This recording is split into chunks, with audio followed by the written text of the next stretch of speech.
Buenas tardes, bien hallados en nuestro paseo. Hoy vamos a comenzar con un manifiesto, el manifiesto del Día del Educador Social. Ahí ha estado nuestra compañera Paola, que le contará sin duda el resto de la información en nuestra edición de informativos, pero nosotros nos quedamos con el manifiesto. Buenas tardes, bien hallados. Hoy, Día Internacional de la Educación Social. Aujourd'hui, le Jour international de l'éducation sociale. Tanto estudiantes como profesionales nos unimos para reivindicar juntos su valor profesional y social. Les étudiants et les professionnels se réunissent pour revendiquer ensemble leurs valeurs professionnelles. Comprendiendo la educación como un derecho social de la ciudadanía, elemento clave para la lucha por la reducción de la desigualdad y el progreso. Pour revendiquer ensemble leurs valeurs professionnelles et sociales. Entendido como la construcción conjunta de una sociedad más justa. Comprenant l'éducation en tant qu'un droit social de citoyenneté, donde se respete la dignidad y se vele por el bienestar de las personas. Élément clé de la lutte pour la réduction des inégalités et des progrès. La educación social se presenta como un elemento clave para salvaguardar desde la acción socioeducativa la dignidad de las personas. Entendu comme la construction commune de sociétés plus justes. Es, por tanto, un derecho que nos pertenece. El respeto de la dignidad y del bienestar de las personas. Social, a pesar de sus casi 30 años de historia y surgir como respuesta a las necesidades concretas de la sociedad. Aujourd'hui, l'éducation sociale, malgré ses presque 30 ans d'histoire et répond aux besoins spécifiques de la société, sigue sin ser una profesión plenamente reconocida. N'est toujours pas une profession pleinement reconnue.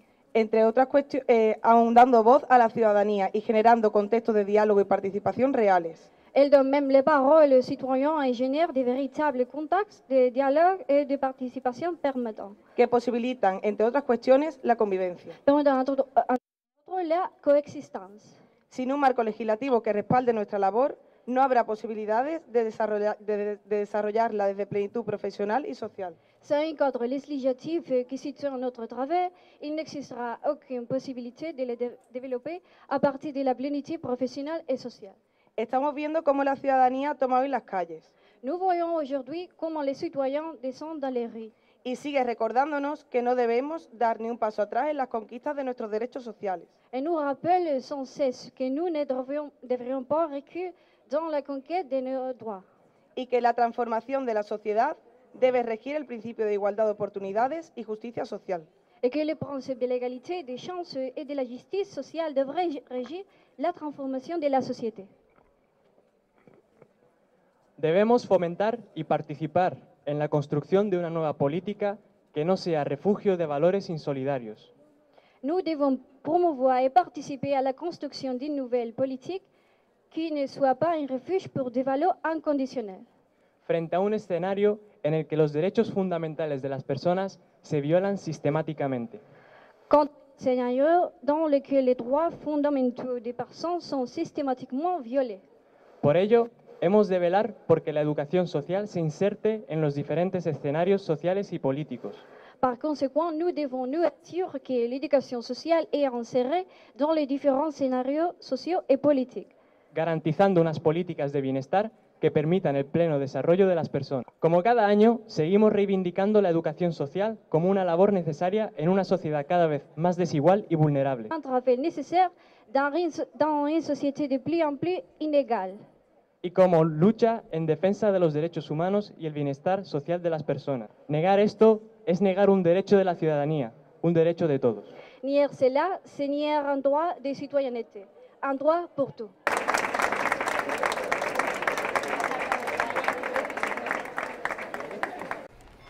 Una mujer de hoy preocupada por lo que va a comer. Una mujer de hoy preocupada por lo que va a comer. Muchas mujeres de hoy no son la mujer del siglo XXI que imaginas. Colabora con Manos Unidas. Bueno, pues leído el comunicado, decía nuestro primer invitado, ¿no? He hecho yo guardia ahí en el campo. Y yo decía, ¿el campo cómo va a hacer guardia, Paco? Dice, no, en el campo no, en el 54. Buenas tardes, Bueno, Francisco hola, buenas Sánchez, tardes. ¿cómo estás? Muy bien, perfecto. Pero muchas guardias que he hecho yo ahí. Y no había agua Sí, debajo ni nada. debajo había agua, exactamente. Yo me acuerdo de un vídeo que nos hizo Valero, Francis Valero, que se metió vestido de buzo. Sí, sí, sí. Y era impresionante, ese era el Sí. mejor de No, los aquel aljibes de la cuartel, historia. además aquel cuartel tiene unos muros, allí hay problemas. Cuando yo hice la mili no, porque no existía el móvil ni nada, estaban todavía los romanos haciendo la mili conmigo aquí, y los portugueses, todos los portugueses conmigo. Pero hay unos muros grandísimos en aquel cuartel se hizo en condiciones, se hizo muy bien, Bueno, costó mucho dinero. lo bueno de esto es que se ha mantenido, aunque Sí, tiene sí. otra ocupación, pero el Sí. aspecto es el mejorado, pero el aspecto es el mismo. Afortunadamente, bueno, hemos ganado ahí un centro cívico, un centro de educación, de cultura, un centro de cultura importante. La verdad que hemos ganado muchísimo. Fíjate que ya se ha convertido en casi centro, porque antes era una instalación así un poco alejada, como los cuarteles Sí. Que solían estar, Sí, ¿no? sí. Un poco Y ahora en la periferia. exactamente. Y ahora se va a construir enfrente en el Brul, lo que era el cuartel verdad? de intendencia, la panadería. Yo me Como acuerdo- haría aquellos van, cuando íbamos a la iglesia del Valle. Exactamente, la Reserva de yo aquella zona la conozco mucho porque yo me he criado, como a mí me gusta decir, en el Callejón del Lobo. Uy, es No Almirante Lobo, no Almirante Lobo, no, Callejón Nunca del sé, Lobo. el almirante fue después. Almirante es para la gente. Pero que siempre le se ha hecho daban- el Callejón del Callejón Lobo, del Lobo. el pasaje Patio de Páramo, recreo, el pasaje no sé de qué. recreo. Era todo otra historia. Patio Páramo, que estaba en la calle Linares. Es verdad. Todo aquello que ya, en fin, por eso donde está el colegio hoy en día. De que chicos nos daba miedo cuando nos decían lo del Callejón del Lobo, el porque Callejón no del Lobo, entendíamos. decía Urla. Creíamos que ahí Sí, había sí. un lobo, ¿eh? La gente del Callejón del Lobo, y la verdad que toda aquella zona yo la conozco mucho, entonces bueno, el Bru, pues ahora se va a construir un instituto bastante La importante verdad es que sí, allí. de la Plaza Escárate hacia el campus Sí. y un poco más. Sí, lo que sí debería yo está todo cambiado. aprovecho ya también para decirlo, que muchas veces yo lo comento, y es que el arreglo de la calle Real se paró en la iglesia de los Remedios y Tenía que haber seguido. debería de continuar hasta Maestranza, y allí en Maestranza, bueno, ya de camino quita donde está la rotonda yo voy a arreglar el mundo ahora. Donde está No, la te estoy rotonda- dejando porque tienes tu proyecto y como estamos en campaña, digo yo, a lo mejor tiene unas siglas que todavía no Hombre, conocemos. en la rotonda de Mastranza, que está aquella, lo que llamamos la jarra. Bueno, ya le quitaron lo de la jarra, pero ¿Ahora qué es? ¿La columna de aquello Hércules? quedó fatal. Y además yo le he escrito algunas veces. ¿Ya no tiene laza? Ya no tiene asa, lo Vaya, quitaron, hombre. porque todo el mundo decía la jarra. La jarra, y entonces por aquello del alcohólico y eso, pues quitaron la. Pues ni me he dado ni cuenta. Pero, por ejemplo, yo lo he dejado por escrito en alguna que otra ocasión.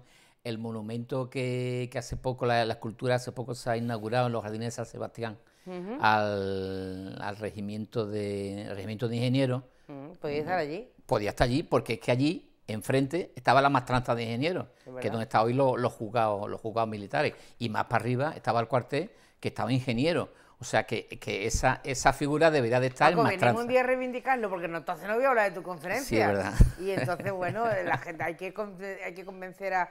No, pero no te creas que lo descarto. Claro. Simplemente que es que si no, no hablo de esto. Pero Claro, un día claro, venimos claro. con fotos de la zona Claro. y hablamos a ver si la Claro, recuperamos. muy Bueno, bien. Bueno, bueno, señor investigador, Aquí estamos. va usted a dar una conferencia sobre un personaje histórico de esta Sí. ciudad que, si no es así, me corriges, pero que si tú no lo sacas a la palestra de la doctora Castillo, Doctora no Castillo. hubiéramos sabido absolutamente nada. sí, la verdad que, bueno, pues siempre estoy yo investigando y viendo papeles, y entonces, bueno, hace ya por lo menos 10 años, cosas así aproximadamente, pues di con una documentación donde hablaba de la doctora Castillo, y entonces, bueno, a partir de ahí empecé a investigar, y la verdad que es una vida apasionante, porque además es una cosa que tampoco sabíamos, que fue la primera mujer médica en Yo la Ceuta, la practico- primera lo aprendí doctora. contigo, lo aprendí Exactamente, la contigo. primera doctora aquí en Ceuta, ¿no? Entonces, bueno, ya afortunadamente, recuerdo hace ya, hará 5 o 6 años, que el ayuntamiento solicitó que se iban a cambiar las calles, ¿Cierto? y yo mandé una solicitud ¿Y si te hizo caso? y se me hizo caso. No se me invitó a la inauguración de la calle, ¿Ah, que pero no? no, se lo olvidaría, tampoco hay que pasar Vale. cuenta de estas cosas. Bueno, pero todo el mundo yo lo tiene- digo. Todo el mundo, Yo lo tiene, digo. todo el mundo tiene la memoria. Entonces, bueno, Eso, pues el se monumento de Sánchez puso el nombre de la Pérez. calle, se puso una calle a la doctora Castillo. Hay algún que otro premio, no sé qué hay por ahí que también le han puesto Sí, doctora coincidiendo Castillo. con el Día de la Mujer. Sí, No sé si entonces es un bueno, sindicato. vamos a reivindicar su memoria, y yo mañana a partir de las 6:30 de la tarde, en la Biblioteca Municipal, voy a dar una pequeña charla sobre la doctora Castillo, pero también voy a hablar un poco también de algunas mujeres anónimas que han pasado desapercibidas por eso, porque eran anónimas, no eran como nuestra doctora Castillo con un renombre, ¿no? Y entonces, bueno, voy a hablar también de algunas mujeres que he podido localizar, que se fueron al exilio mexicano, a otras se fueron a Francia, otras incluso acabaron, como los niños de la guerra, acabaron en la URSS. Entonces, bueno, voy a hacer primero un preámbulo hablando de estas mujeres anónimas, de unas 10 o 12 que tengo localizadas, y después ya me meteré de lleno en la doctora Castillo y en media horita, 40 minutos, tendremos listo.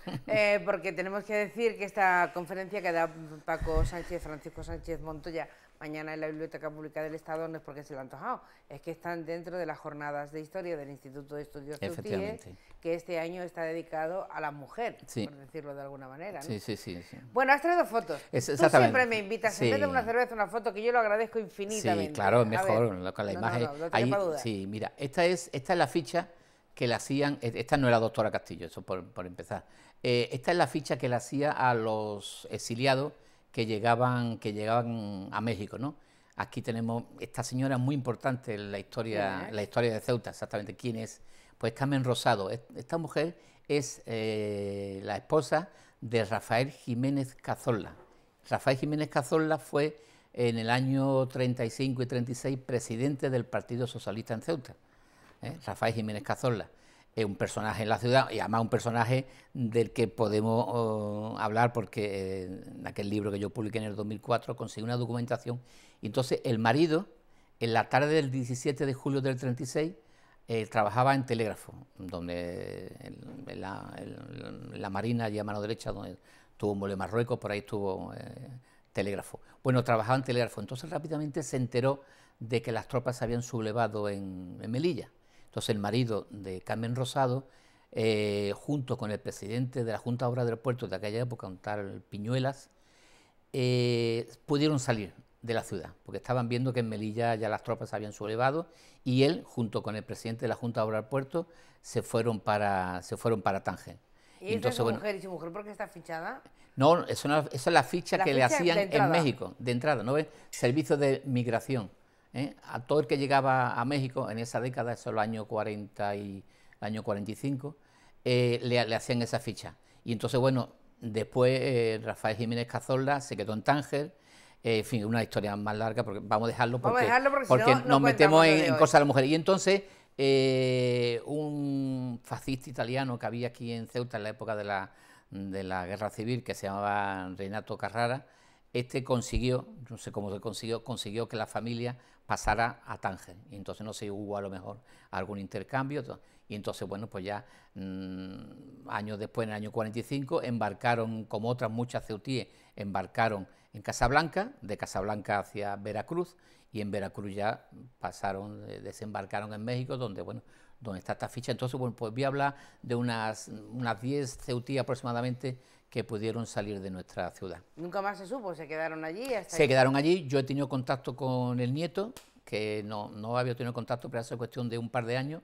Un nieto se puso en contacto conmigo, había visto por internet el nombre del abuelo y mi nombre también por otro lado, y entonces hemos intercambiado, me ha informado mucho que murieron en la década de los años 50, 59, 60, y que hicieron toda la vida allí, y ellos están allí en México, y que, en fin... tenemos allí un poquito de germen caballa. Sí. Bueno, vamos a la siguiente, a ver qué nos has traído. A ver. Sí, esta es otra de los servicios de migración. Aquí tenemos a otra ceutí, que igual, se llama Raval Castañeda, que esta señora igual embarca en Casablanca, y de Casablanca también a Veracruz, que era el puerto que llegaban. Todos iban al mismo sitio, ¿no? Sí, todos iban a Veracruz, pero hay también otra parte del exilio ceutí, de familias ceutíes que salen también de Francia, hay otra parte de Francia, y además habría que tener un recordatorio. Me imagino que cuando pasaran por el estrecho de Gibraltar se asomarían al barco y mirarían a su ciudad y dirían, ¿cuándo volveré a verla? Algunas nunca. Esta, por ejemplo, tampoco volvió. Esta no, además está muy mayor. Esta mujer tenía 65 años, tal y como se dice ahí en la ficha, a Raval Castañeda. Igual a lo mejor alguno de los televidentes la recuerda y a lo mejor dice, mira, algún familiar, esa era bisabuela mía. En fin, son datos históricos. Las cosas de las que le gusta saber a Paco Sánchez. Vamos a la siguiente. ¿Cuántas mujeres Sí, has dicho? esta es otra ficha, bien, no nos vamos a entretener porque esto ya lo tenemos aquí otra señora más de Ceuta, Dolores Lázaro y Zarzuela. Además, el apellido Zarzuela yo he tenido allí en el Callejón del Lobo. Allí recuerdo que había un patio enfrente y había allí una familia que se llamaba Zarzuela. La tendré que localizar, pues conozco a los nietos de esta familia Zarzuela. Igual mujer, Pues a lo mejor. esta mujer Dolores era familia de aquella familia. ¿Cuánta gente hemos perdido en el camino? Supongo que le pasa a todos los pueblos, bueno, ¿no? al menos salvaron la vida, que eso era de lo que se Lo trataba. importante. ¿Qué más has traído? Sí. Otra mujer. Sí, entonces, bueno, estos son los viajes que hacen en los diferentes barcos, podemos pasarla, no tiene mayor importancia. Aquí está el presidente de la República, que de México, Cárdenas, que bueno, que recibió a todos los exiliados que llegaban a México, le abrió los brazos, y en fin, la verdad que el presidente Cárdenas se portó muy bien con los exiliados españoles y entre ellos pues por lo menos le recibieron así, que fíjate qué diferencia, ¿no? Ahí está recibido muy bien. Vamos a ver, cómo está el contraste de la vida, ¿eh? Cómo hay que estar en malos momentos y en buenos. Sí. Bueno, vamos a la siguiente. Sí, bueno, entonces ya nos vamos a meter en la doctora Castillo. La doctora Castillo, su padre trabaja en una fábrica de conserva que tiene. Ella se doctora en el año 29, termina, y entonces en el año 29, poco antes de proclamarse la Segunda República, hay un Real Decreto que dice que todo aquel ayuntamiento que tenga más de 10.000 habitantes debe tener una médica o médico tocólogo de beneficencia. Entonces se hacen las oposiciones, donde se presenta, por ejemplo, Sánchez Prado y 4 o 5 médicos más, y ella gana las oposiciones y pasa a ser la doctora de beneficencia de nuestro ayuntamiento y ya pasa a ser funcionaria. Primera doctora, primera mujer al cargo de ese área, primero en todo, ¿no? Primero en todo. Y entonces, bueno, pues ella en mayo del 31 ya está en el ayuntamiento. En abril ya se ha proclamado la Segunda República, que tenemos esa foto histórica ahí para marcar un poco el tiempo.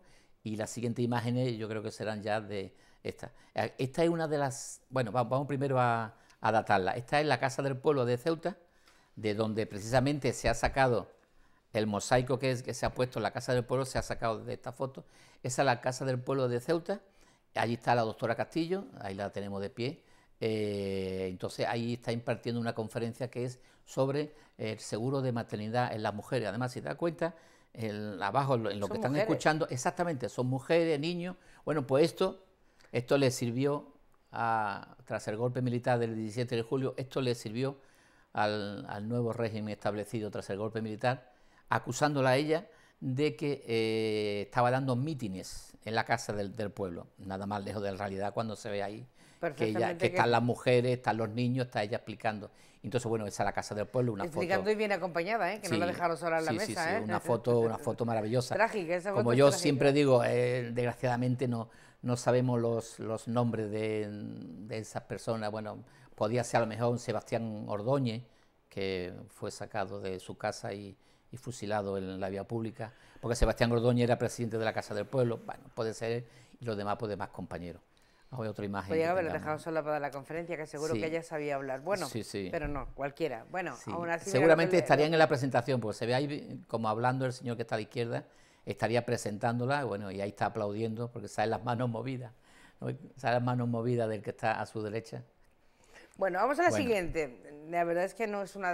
Esta es otra conferencia que da ella en la Casa del Pueblo. Ahí tenemos a la doctora Castillo. Detrás se puede leer Casa del Pueblo. Y arriba hay un retrato de Pablo Iglesias, que no se ve la parte de arriba. Y esta foto, bueno, ahí vemos los nombres, ahí vemos los números. ¿Qué año es? Esto es el año 32. ¿Quién hizo la foto, lo sabes? No sé quién hizo la foto, pero esta está sacada de un consejo de guerra, porque si nos fijamos en la foto, tienen un número. Y ese número es que servía para la policía.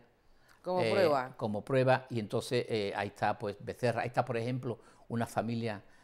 Becerra es uno que está ahí, Becerra, que fue concejal, es familia de la dentista Becerra, Maripaz, ¿no? Maripaz Becerra. Pues ese hombre será su bisabuelo o cosas así. Está, por ejemplo, ese señor que está ahí a mano izquierda, que parece García Lorca, vestido de blanco. Sí, es verdad. Ese es Pulido, Salvador Pulido, de la familia. Salvador Pulido, padre o abuelo. Bueno, o sea, es abuelo de... no según, de esta generación. de los que fueron concejales de los que cuando fueron el PSOE. exacto, Pues este es el padre, que era concejal en el Ayuntamiento de Ceuta. Y ahí está pues Salvador Pulido, y ahí hay muchísimos más nombres. Entonces esos nombres servían después para utilizarlos en la represión. La mayoría, bueno, todos fueron represaliados y un buen número de ellos seguro fueron fusilados. Bueno, vamos a la siguiente. Qué agradable época esta, ¿eh? Sí. Bueno, este hombre, aquí me la cuento. Bueno, pues en el año 36 contrae matrimonio en Ceuta con este hombre, con el profesor Luis Abad Carretero. Este era profesor del Instituto Hispano-Marroquí. Este era natural de Almería, era un filósofo extraordinario. Y entonces, bueno, pues me imagino que sería con mucho más jovencillo. Esta foto ya es de unos años más adelante. Pues contrae matrimonio con este hombre. Y este hombre tiene una particularidad. Hombre, ¿Eh? Hombre, ¿se casan dos hombres, has dicho? No, se casa con ella. Me ha asustado, digo, ¿qué dices? En esa época. En esa época, no. ¿Este es el marido de la doctora Exactamente, Castillo? se casa en el año 30, me parece que en enero, febrero del 36, se casa con la doctora Castillo. Este es, vuelvo a repetir, por si no me he explicado bien, profesor del Instituto Hispano-Marroquí. Daba filosofía en el instituto. Pero también tiene una particularidad, y es que este era presidente de Izquierda Republicana en Ceuta.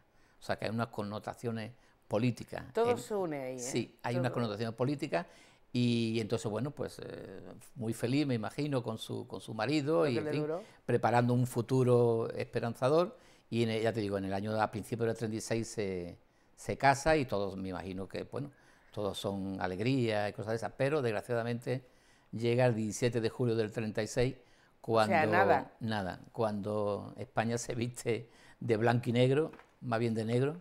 Y entonces, bueno, a ver las siguientes imágenes, Siguiente imagen, a ver.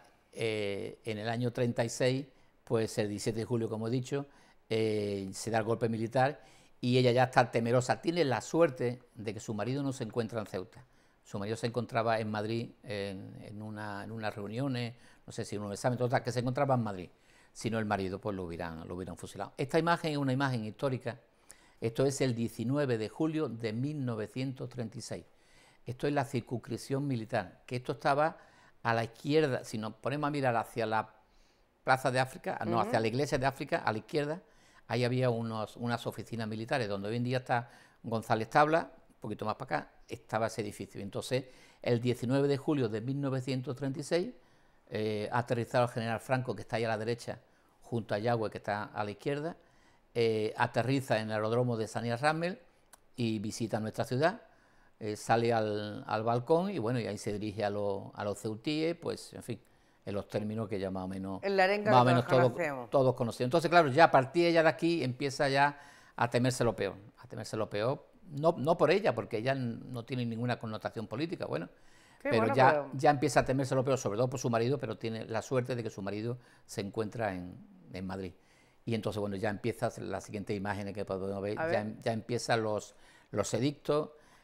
Bueno, esta es, ¿de qué año es?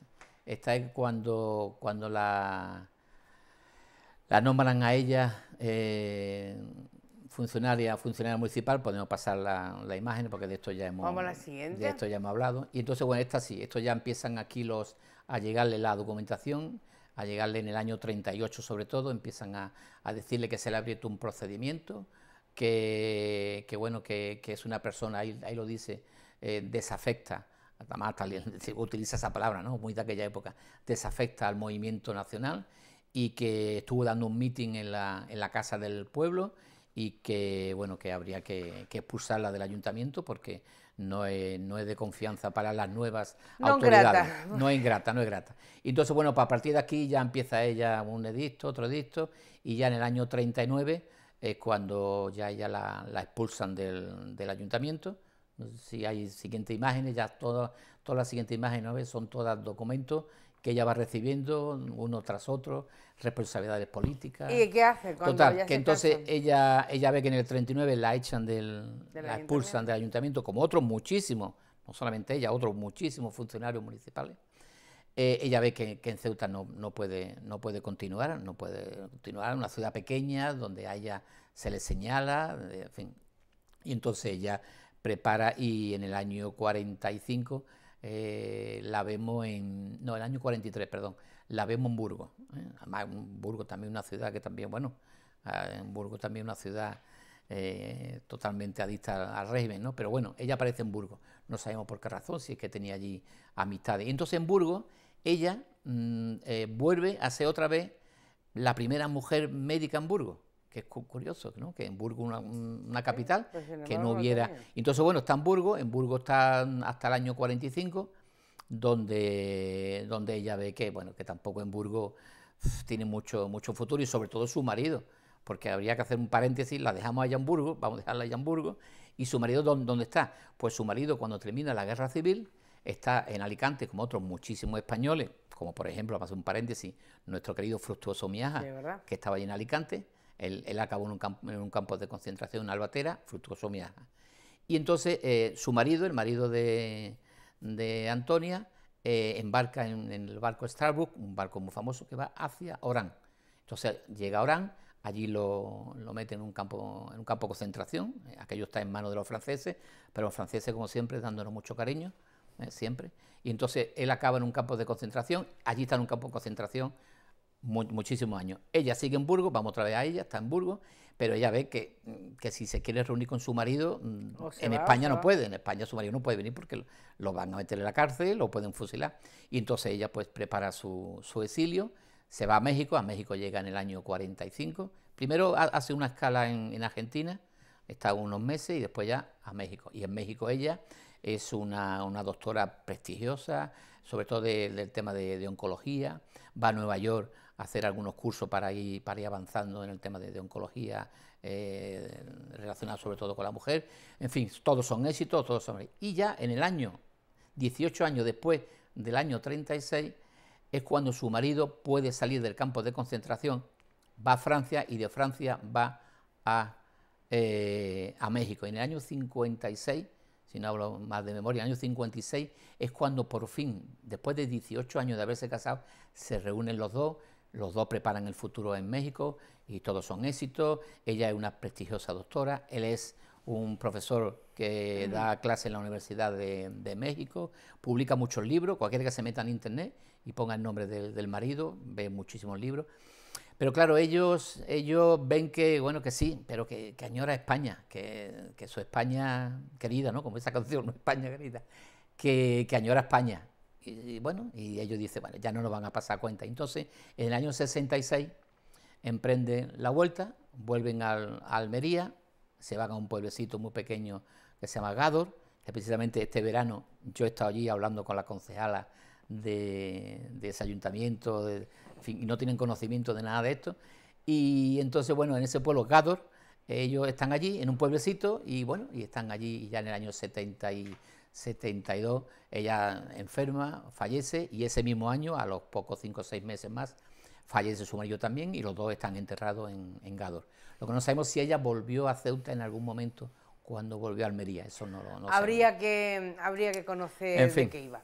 Paco, si lo contamos y seguimos con más detalle, no va nadie mañana a la conferencia, y de lo que se trata es de que a las 6:30 estén ustedes en la Biblioteca Pública del Estado para asistir a la conferencia que da don Francisco Sánchez Montero.